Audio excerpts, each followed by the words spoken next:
नाशिकमध्ये बनवल्या जाणाऱ्या पाटोड्यांची भाजी किंवा पाटोडी आणि रस्सा ह्या कशा बनवायच्या हे मी आज तुम्हाला दाखवणार आहे. ह्या प्रकारे बघा किती मस्त आणि खमंग अशा बनल्या आहेत.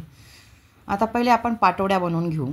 काही ठिकाणी याला पाटवडी म्हणतात, काही ठिकाणी मासवडी म्हणतात. नाशिकमध्ये आम्ही पाटोड्या म्हणतो आणि त्या आता मी खिशी घेऊन बनवणार आहे. खिशीसाठी काय घ्यायचं, बेसन, बारीक चिरून घेतलेलं लसूण, कोथिंबीर, मिरची, हळद, जिरे आणि मोहरी असं आपण आता एक कढई गरम करून घेणार. त्यात मी साधारण 1 पळी तेल टाकणार. हे बघा, तेल तापलं की मी त्यात टाकणार अर्धा चमचा मोहरी, अर्धा चमचा जिरं आणि यात छान असा आपण जो लसूण बारीक चिरून घेतला आहे, तुम्ही ठेचून पण घेऊ शकता, तो मी छान ब्राऊन होईपर्यंत तळून घेणार.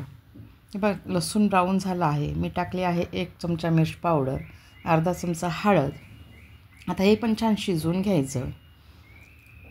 हे बघा, छान तळून झालं आहे. आता आपण टाकणार आहोत यात पाणी. साधारण आपण जेवढं पीठ घेतलं आहे, 1 चमचा मीठ, जेवढं पीठ घेतलं आहे त्याच्या अर्धं पाणी मी टाकते.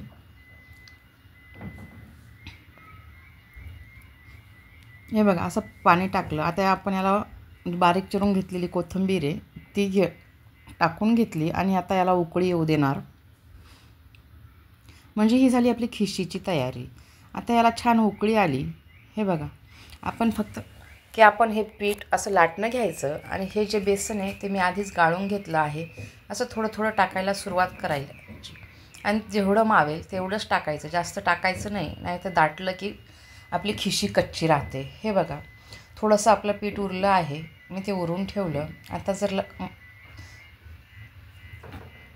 जर याला लागलं की मग आपण टाकणार याच्यामध्ये. आता मी हे छान सगळं बाजूचं जे पीठ आहे ते लाटण्याने गोल गोल करून छान मिक्स करून घेते. हे बघा, अशी खिशी घ्यायची. हे बघा, छान बनलं आहे आपली खिशी. आता आपली साधारण खिशी अर्धी शिजली आहे, बेसन किंवा अर्धी ते 70% शिजलं आहे. आता याला छान थोडं हलवून घ्यायचं आणि मग त्याला सर्व बाजूला पसरवून, असं पसरवलं, मी लाटण्यानेच पसरवून घेतलं, चमच्याने पण पसरवू शकतो. आणि मग त्याच्यावर 5 मिनटं साधारण झाकण ठेवायचं. म्हणजे आपली खिशी एकदम मस्त अशी शिजेल आणि आपल्या पाटोड्यांना छान अशी चव येईल. हे बघा, आता मी ह्या पिठावर झाकण ठेवणार आहे. छान पसरवून घेते म्हणजे सगळं एक बाजू सारखं शिजेल. हे बघा, असा खमंग सुवास तर आताच येतो आहे. अजून छान शिजेल तेव्हा अजून छान सुगंध येईल. हे बघा, आता मी साधारण झाकण ठेवलं. साधारण 5 मिनटं एकदम मीडियम मंद गॅसवरती तुम्हाला झाकण ठेवायचं आहे. हे बघा, असं वाफेवर शिजून घ्यायचं आहे. हे बघा, आपली खिशी आता शिजली आहे.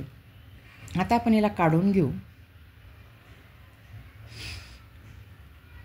अशी एका ताटावरती खिशी, एक ताट घ्यायचं आपल्याला पाटोड्या बनवण्यासाठी आणि त्याला तेल लावून घ्यायचं आणि छानपैकी याला गरम असतानाच आपल्याला थापून घ्यायचं आहे. असं पातळ, खूप पातळ थापायचं नाही, मीडियमच थापायचं. याला चटका बसू शकतो. आपण थोडंसं पाणी पण लावून घ्यायचं हाताला.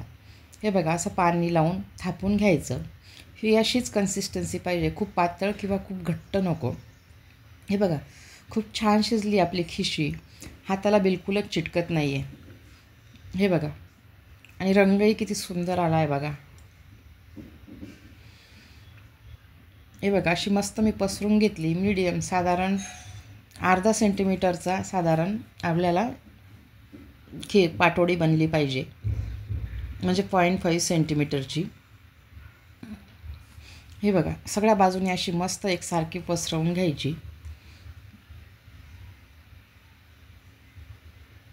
आणि त्यानंतर गरम असतानाच मी याच्या वड्या करून घेणार आहे. हे बघा, अजून पण वाफ दिसते निघताना. आता आपण एका सुरीने छान वड्या पाडून घेऊ. वड्यांना पण आपण छान शेप देऊन घ्यायचा, म्हणजे दिसायला आणि खायला पण मस्त वाटतं. एकदम मन भरल्यासारखं वाटतं आपण जे बनवलं आहे त्याच्याविषयी. हे बघा, आता ही मोठी सुरी घेतली, मी अशा छान अशा वड्या करून घेते. तुम्ही कोणत्याही आकारात वड्या बनवू शकता. मी साधारण याला काजू कतलीच्या आकाराच्या वड्या बनवणार आहे, शेप देणार आहे. हे बघा, आता आपण एक बाजूने सरळ केलं. आता आपल्याला एक बाजूने तिरप्या करायच्या, म्हणजे आपल्याला छान शेप येईल याला. आणि हे कट करून झालं की मात्र आपण याला असंच ठेवायचं आणि जेव्हा थंड होईल तेव्हा आपण सुरी खालच्या बाजूने घालून काढून घ्यायचं. हे बघा, अजून वाफ निघते, आता काढायचं नाही, आता थंड झाल्या. हे बघा, आता आपण काढून घेणार आहोत. ही झाली आपली पाटोड्यांची खिशवी प्लस कशा बनवायच्या त्या. सगळं मी तुम्हाला डिटेलमध्ये सांगितलं आहे. तुम्ही पण बनवून बघा आणि तुम्हाला जर तुमची रेसिपी परफेक्ट झाली तर मला कमेंट बॉक्समध्ये नक्कीच सांगा. अशा मी डिशमध्ये काढून घेते. आता यात पाटोड्या ज्या झाल्या, हे बघा, ह्या आपल्या छान आकाराच्या झाल्या. आपण पाटोडी रस्सा बनवला आहे. रस्सा बनवण्याची रेसिपी तुम्हाला सांगते. आता ह्या छान शेपच्या झाल्यात, आपण त्या ताटाला लावणार आहोत. आणि ह्या ज्या बाजूच्या आहेत त्याचा शेप जरासा वेगवेगळा झाला आहे. तो जेव्हा आपला रस्सा बनवून होईल त्यात टाकणार, म्हणजे त्या रस्स्याला पण एक मस्त असा फ्लेवर आणि टेस्ट येईल. हे बघा, आता आपण रस्सा बनवण्यासाठी घेतला आहे अर्धा इंच आल्याचा तुकडा, बारीक चिरून घेतला आहे. त्याला तेलात तळून घेतला आहे. त्यासोबतच आपण टाकला आहे लसूण आणि कांदा. हे सगळं छान ब्राऊन होईपर्यंत भाजून घ्यायचं. हे बघा, छान ब्राऊन झालं आहे. आता आपण असं मिक्सरच्या भांड्यामध्ये काढून घेऊ. याच्याबरोबरचा रस्सा म्हणजे काळा मसाल्याचा रस्सा, जो आपण बाकीच्या भाज्यांना पण बनवतो त्याच प्रकारे. म्हणजे यात काही फार काही वेगळं करायचं नसतं. अद्रक, लसूण, कांदा आणि खोबऱ्याचा रस्सा. हे बघा, खोबरं मी आधीच बारीक करून आणि भाजून ठेवलेलं असतं माझं डब्यामध्ये, तेच वापरणार आहे. मी साधारण एवढं घेतलं आहे, एक छोटी वाटी भरून. आता हे सगळं मी थोडंसं पाणी टाकून पेस्ट करून घेणार आहे. हे बघा, पेस्ट झाली आहे. आता मी 2 पळ्या तेल टाकते. आता हे जे वाटण बनवून घेतलं आहे आपण, हे या तेलात छान भाजून घ्यायचं आहे.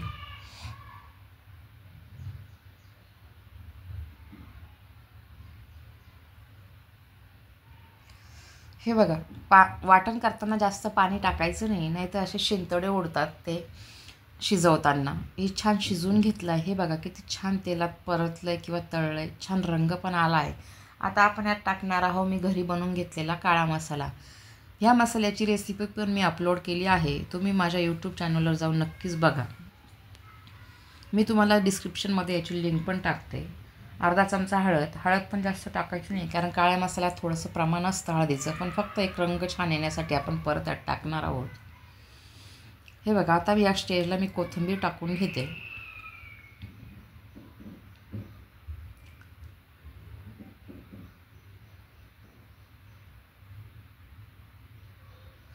हे बघा, छान शिजलं आहे. यात आपण थोडंसं पाणी टाकणार आहोत हे सुके मसाले शिजण्यासाठी. मी मिक्सरचं भांडं धुवूनच याच्यात पाणी टाकते थोडंसं. हे बघा, याला छान शिजवून घेऊ. परत तेल सुटेपर्यंत शिजवून घेणार आहोत. हे बघा, छान शिजलं आहे. आता आपण यात थंड पाणी टाकायचं नाही. आता आपल्याला जी क्वांटिटी पाहिजे ती बनवण्यासाठी मी गरम पाणी केलं आहे आणि ती मी आता यात टाकणार आहे. हे बघा,